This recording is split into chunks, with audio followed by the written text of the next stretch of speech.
Initial reactions to budget 2024. Well, prior to hearing the budget and the budget presentation there by Ashley Singh, what I did say is that I expect the budget to be over $1 trillion, given the fact that the budget for 2023, those expenditures totaled over $900 billion for the year. So as I expected, the budget was presented and the budget was indeed over $1 trillion. The budget of 2024 is $1.146 trillion. And what is important for persons to note is that the entire 5 years of the APNUAFC in government, the five budgets from 2015 to 2019 for the APNUAFC administration total $1.2 trillion. So it is very close. I think just 100 and something billion dollars difference. Now, guys, why is this important for you to note? In a budget that for 2024 that totaled 5 budgets for the entire period of the coalition government in office, the PPP administration could not put one increase to the minimum wage in this budget. In this budget, the PPP administration literally stood, Dr. Ashley Singh stood in National Assembly and he said, and he boasted about increases in wages and salaries by 23% since they got into office from 2020. Ladies and gentlemen, let me remind you that in one single budget for the 5-year period of the coalition, one single budget alone, 1 year, the coalition government increased wages and salaries by 26%. These are the comparisons that we need to be making right now. So to give increases of $3,000 to public assistance and $3,000 to old age pension is an insult to persons, and we cannot actually push it aside.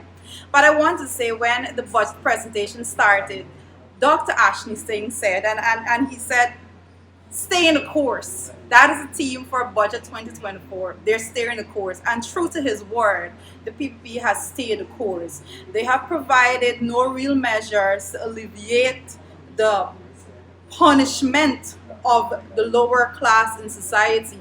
And they are staying the course proudly, boldly. And I'm telling you this also, when it comes to the gold mining sector, guys, I want to add in this really quickly because we're just doing the initial reactions, and I have to say there's a whole lot. But gold mining, let me tell you, gold mining actually decreased by 11.2%. And why is this so important?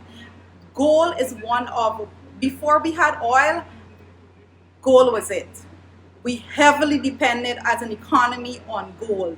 Under the coalition administration, we had gold declarations skyrocketing. Now under this PPP administration, since they came back into office, the gold declarations continue to decline. And I keep saying, this is as corrupt can be, and they are doing absolutely nothing towards making sure that the declaration increases, because you all know who are the players in that industry. Guys, bauxite fell again. And we can go through all of these things. We will be going through in subsequent programs as the days go on. Okay, so I know a lot of persons are talking about education. It's absolutely important for us to touch a bit on the education sector. It is an insult to University of Guyana to give $4.1 billion to them when you are given $4 billion to gold. It's an insult. I don't know how the University of Guyana is going to be responding to this, and I'm hoping that they're going to put out some kind of statement to actually defend their track record as a university and why they should be treated with a little bit more respect, as opposed to basically leveling them off with online universities, because it's not just one university. I can also say that there's $9 billion that's allocated to the Amerindian Development Program. And I want to say this to the indigenous communities out there. $9 billion allocated to this program sounds great. It's a good allocation, and the number sounds good. But I want to remind persons that the problem that we have with this fund is that these monies oftentimes do not reach to these communities because it is stolen for that's the best way I can put it.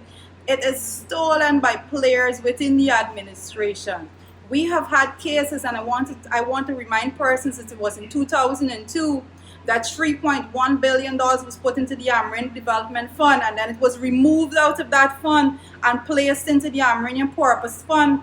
And the Amerindian Purpose Fund don't have an opening balance. It doesn't have a closing balance. The only inflows into that in the cash book that they have was over $300 million, and the only outflows was over $90 million.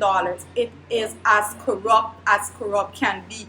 Major investigations need to be done there. So whilst we're seeing the $9 billion and it sounds all nice and good, we have to question whether or not the indigenous people is actually going to be benefiting from any of these allocations. So very, very important things to know there.